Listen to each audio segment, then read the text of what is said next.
வணக்கம், welcome to சாமி spoken English. இன்றைக்கி நம்ம பார்க்க போகிற லெசன் வந்து யூஃபமிசம் பார்ட் 1. சரி, இந்த முதல்ல இந்த யூஃபமிசம்னா என்ன நாம் தெரிஞ்சுக்குவோம்.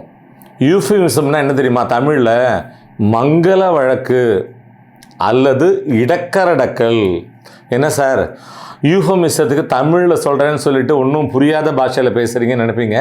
சரி, இந்த மங்கள வழக்கு அல்லது இடக்கரடக்கல்னா தமிழில் நம்ம எல்லாருக்கும் புரிஞ்ச மாதிரி நான் வந்து சொல்கிறேன். அது தமிழாக இருக்கட்டும், இங்கிலீஷாக இருக்கட்டும், பேசுகிறதுக்கு கூச்சப்படுகிற, தயங்குகிற, அருவருக்கத்தக்க அல்லது நாகரிகம் இல்லாத ஒரு சில விஷயத்தை பாலிஷ்டாக சொல்கிறோமோனோ அதைத்தான் தமிழில் மங்கள வழக்கு அப்படின்னும் இங்கிலீஷில் யூஃபமிசம் அப்படின்னு சொல்கிறோம். ஸோ இந்த வீடியோவில் 6 such யூஃபமிஸ்டிக் எக்ஸ்பிரஷன்ஸ், அது மட்டும் இல்லை அதோட எக்ஸாம்பிள்ஸோட பார்க்கலாம்.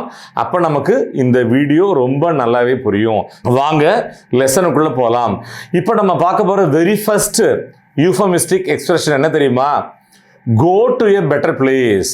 நல்லா கவனிங்க. தமிழில் வந்து பேசும்போது செத்து போயிட்டாருன்னு சொல்ல மாட்டோம். என்ன சொல்லுவோம்? இயற்கை எய்தினார் அல்லது இறைவனடி சேர்ந்தார் அல்லது சிம்பிளாக தவறிட்டார்னு சொல்லுவோம். அதே மாதிரி இங்கிலீஷில் டூ டேன்னு சொல்லுவோம், நார்மல் இங்கிலீஷில். அதைத்தான் யூஃபமிஸ்டிக்காக go to a better place அப்படின்னு சொல்கிறோம். Let's an example. என்னுடைய பாட்டி நேற்று இரவு இயற்கை எய்தினார். இதை வந்து யூஃபமிஸ்டிக்காக இங்கிலீஷ் எப்படி நம்ம சொல்கிறோம்? My grandma went to a better place last night. My grandma went to a better place last night. ஒரு விஷயத்தை கவனிச்சிங்களா? இப்போ நம்ம இருக்க போனோம் இந்த உலகம், இது வந்து குட் பிளேஸா, ஒரு நல்ல இடம். இதை விட பெட்டர் பிளேஸ் எங்கே? நாம மேலே போனாதான் இதை விட இன்னும் நல்லா இருக்குன்னு சொல்றாங்க. சரி, அடுத்து என்ன பார்க்க போறோம்? நம்பர் 2.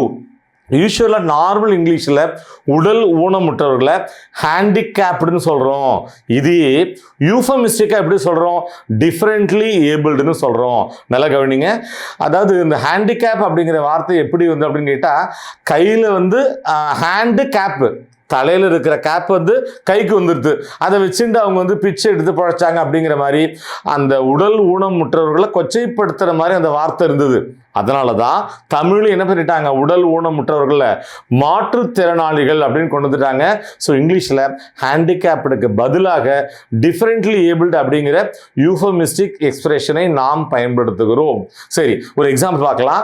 அந்த மாப்பிள்ளை வந்து உடல் ஊனமுற்றவர் அல்லது அந்த மாப்பிள்ளை ஒரு மாற்றுத்திறனாளி. ஸோ இது இங்கிலீஷில் யூஃபமிஸ்டிக்காக எப்படி சொல்லுவோம்? த groom is differently abled. The groom is differently abled. Next என்ன பார்க்க போறோம்? நம்பர் 3. சிறைச்சாலை என்ன சொல்லுவோம்? ஜெயில் அல்லது பிரிசன் சொல்லுவோம். இது எங்க? நார்மல் இங்கிலீஷில். இதையே யூஃபமிஸ்டிக்கா எப்படி தெரியுமா சொல்லணும்? Correctional institution. அதாவது சிறைனா ஒருத்தரை வந்து சீர்திருத்தம் பண்ற ஒரு அமைப்பு. சிறைன்னு சொல்றதை விட ஒருத்தரை உள்ள அனுப்பினா அவரை சீர்திருத்தி வெளில அனுப்புறாங்கன்னு சொன்னா ரொம்ப நல்லா இருக்கும்ல. அதனாலதான் கரெக்ஷனல் இன்ஸ்டிடியூட் அல்லது இன்ஸ்டிடியூஷன் அப்படிங்கிற யூஃபமிஸ்டிக் எக்ஸ்பிரஷனை நாம பயன்படுத்துறோம். Let's an example. தண்டனை பெற்றவர் சிறைக்கு அனுப்பப்பட்டார். The convict was sent to a correctional institution. The convict was sent to a correctional institution. Next பார்க்க போறோம். நம்பர் 4.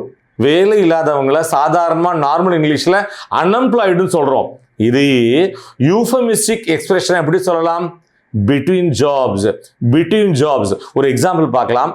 என்னோட அண்ணன் பையன் வேலை இல்லாமல் இருக்கிறாரு. My nephew is between jobs. நல்லா கவனிங்க. நெவ்யூனா உடன் பிறந்தவர்களின் மகன். ஸோ நெக்ஸ்ட் என்ன பார்க்க போறோம்? நம்பர் 5. Second hand. இப்படிதான் நம்ம பயன்படுத்திட்டு இருக்கோம். செகண்ட் ஹேண்ட்னா என்ன? யாராவது பயன்படுத்தின ஒரு பொருளை வாங்கி நம்ம திருப்பி அதை யூஸ் பண்ணுவோமோ அதைத்தான் செகண்ட் ஹேண்டுன்னு சொல்றோம். இது நார்மல் இங்கிலீஷ். இதையே யூஃபமிஸ்டிக்கா எப்படி தெரியுமா சொல்லலாம்? ப்ரீ-ஓன்டு. சரி, ஒரு எக்ஸாம்பிள் பார்க்கலாம். ஏற்கனவே ஒருத்தர் வாங்கி பயன்படுத்தின அந்த காரை நான் வாங்கியிருக்கே கூடாதுப்பா. I shouldn't have bought the pre-owned car. சரி, இந்த இடத்துல ஒரு நம்ம எல்லாரும் தெரிஞ்சுக்க வேண்டிய ஒரு இன்ட்ரெஸ்டிங் அண்ட் இம்பார்ட்டன்ட் வேர்டு கற்றுக் கொடுக்குறேன். என்னது? லெமன். லெமன். என்ன சார் லெமன்னா இங்க எல்லாருக்குமே தெரியும் தானே, எலுமிச்சம்பழம், இதை போய் என்ன ஒரு புதுசா கத்துக் கொடுக்குறீங்க அப்படின்னு நினைக்கிறீங்களா?